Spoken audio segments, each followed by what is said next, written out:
We begin with breaking news. And that breaking news is the Caldor fire, the third largest wildfire burning right now in California. Tonight, the fire is on the verge of reaching 200,000 acres as tens of thousands still remain away from their homes. So right now, the fire's threatening more areas tonight. Evacuation orders have gone out for Alpine County and parts of Douglas County in Nevada. Live Copter 3 was over the fire earlier tonight. You can see some flames, but we didn't see much throughout the afternoon just because the smoke was so thick there.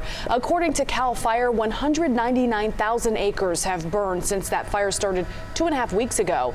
It's now 18% contained. And here's a look at the evacuation orders currently for the Caldor fire. This map only includes the orders within California. So you can see they stretch out from Pollock Pines all the way up Highway 50 through South Lake Tahoe. They also stretch south into Amador County, out into Alpine County near Kirkwood. And today evacuation orders were put into place for State Line, Nevada, up Kingsbury grade. We do want to note, though, that the State Line casinos are not included in this. We do have live team coverage of the Caldor fire. Chief Meteorologist Mark Finan is tracking the flames.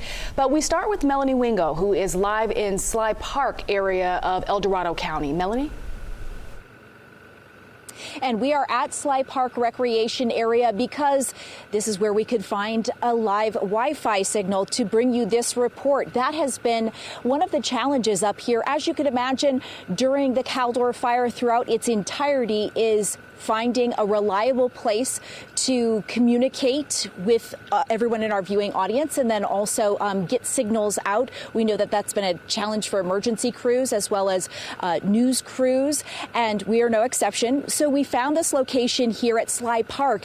And although we're not close to active flames right now, if you'll recall, this was an area where we were located just 2 weeks ago that was heavily threatened by flames as the Caldor fire started and then began its march eastward. So tonight we went looking around the scope of the Caldor fire, the footprint, if you will. We actually started our day in Truckee, where there was an evacuation center set up by the Red Cross. We encountered a couple of people from the South Lake Tahoe area that had gone all the way up to Truckee to find shelter there. The folks there were quite lovely. They were saying how they were happy to help their neighbors from the south. Then we made our way down Highway 89 and then ended up in Myers, where we connected with a couple of our crews, Stephanie Lynn and Lizzie Mitri. We discussed with them some of the areas that they had been throughout the day today. We also noticed there was intense smoke in the Myers area, and it was so unusual going from blue skies in the North Lake Tahoe area, and then you come down to South Lake Tahoe, and it's just socked in. Then we wanted to check on the status of Kirkwood. So we made our way around 89 and then we hit Highway 88 as well. We noticed some smoke in the distance above Kirkwood and we made our way to it.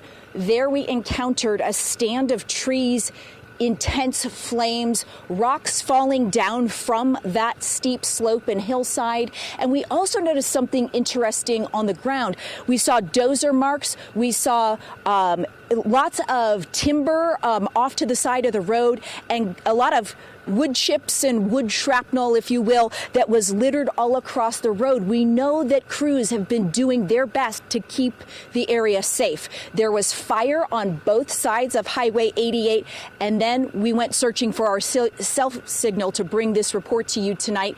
And here we are. We made our way over 88, across Mormon Immigrant Trail, which, as you'll recall, again, just 2 weeks ago, that spot was where the heavy, intense flames and lots of destruction happened.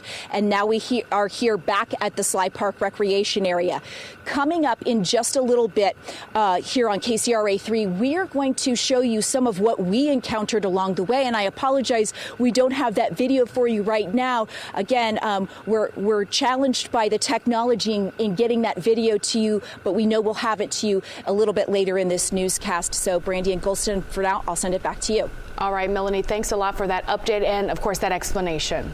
All right, so let's go to Mark right now. Let's get a look at those conditions and kind of just backtracking on what Melanie had to say. Yeah, Melanie was talking about going around the perimeter of the fire, and yeah, the perimeter on the west side has not changed. That's all good news. We did see a lot of fire once again today on the south side of the fire. There's Highway 88, and it has reached 88 and even crossed 88 in some areas. And we are most likely going to see that fire more or less run out of fuel once it gets to the south of Kirkwood. Let's focus more on the Tahoe Basin, however, because this is where we have high populations and fire interacting with those high populations. This is the latest mapping as of about 5 this afternoon. So here's where we saw the fire come down the hill last night and then jump over onto the other hill just on this other side of the Christmas Valley.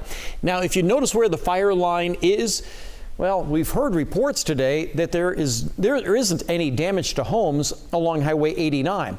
This fire did get remarkably close to neighborhoods, however. Notice where the line is, and this is Highway 50 right in here. This is Pioneer Trail. Last night, we were giving you live reports from this neighborhood right in here where the fire was right behind the homes. And then today, the fire kept moving on to the east. So it kept moving up the hill. However, you'll notice here's Pioneer Trail and then here's yet another neighborhood. So what the fire did today is it went up the hill. This is Trimmer Peak right up in here. And then beyond that is Heavenly. And right now, it looks as though the trend of this fire may be to go on the back side of Heavenly. Maybe it will get into Heavenly, but right now it looks as though it may go to the backside of Heavenly. This is the wind we're expecting tomorrow, about the same sort of wind we saw today, 15, 17 miles an hour from the same direction. So with this direction and with this fire right here, yeah, that's Heavenly. It may go right through that path right there, just on the backside of Heavenly, and from there it'll run out of fuel as it tries to go down toward the state line. Back to you. That is something to see if that happens. All right, Mark, thanks. Well, more now to the effort to fight the flames. And here's some of what our crew spotted earlier today along the Pioneer Trail. Caltrans bringing in some more big equipment, some bulldozers to help cut some lines, slow the spread. Bulldozers like this are used again to make fire lines. That's a key step in helping stop the fire's progress into some neighborhoods. And take a look at this. We have seen a few ski resorts in the area doing this, using snow blowers to try and stop the flames.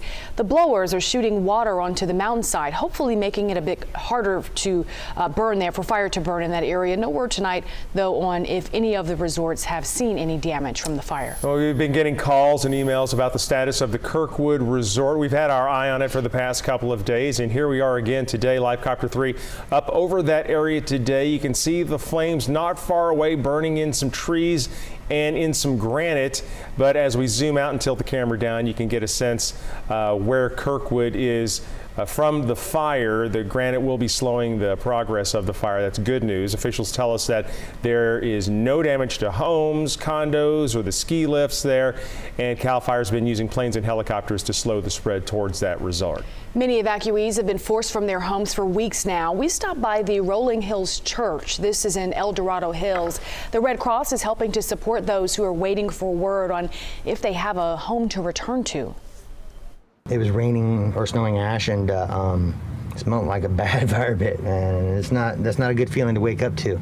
That's just devastating to hear that so much damage is being done up there. It's so beautiful and such a pristine area that it's going to take years to recover.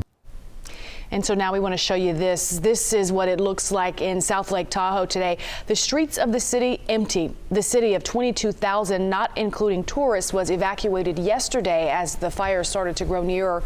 Right now, mostly just firefighters and law enforcement officers on the streets there. Among those evacuees is the city's mayor. Yeah, Tamara Wallace says that she was well aware of the wildfire danger for the Tahoe Basin, but never thought that this fire would reach city limits. Had jumped that granite, and now it's in the Lake Tahoe Basin, and homes are threatened and our community is threatened, and I never thought that was possible. And folks who live in South Lake Tahoe can pick up their mail now at the post office in Carson City on South Roop Street. Now, officials do just want you to know that it may take some time to receive mail that had already been delivered to a post office in South Lake Tahoe, but now you can go to Carson City to get your mail. A Modesto area firefighter is recovering after being hurt in the Caldor fire. Yeah, West Stanislaus volunteer firefighter Richard Garrity suffered second and third degree burns over the weekend. He is expected to be in the hospital for around a month. A GoFundMe has been set up right now. It's already raised more than $34,000 for him.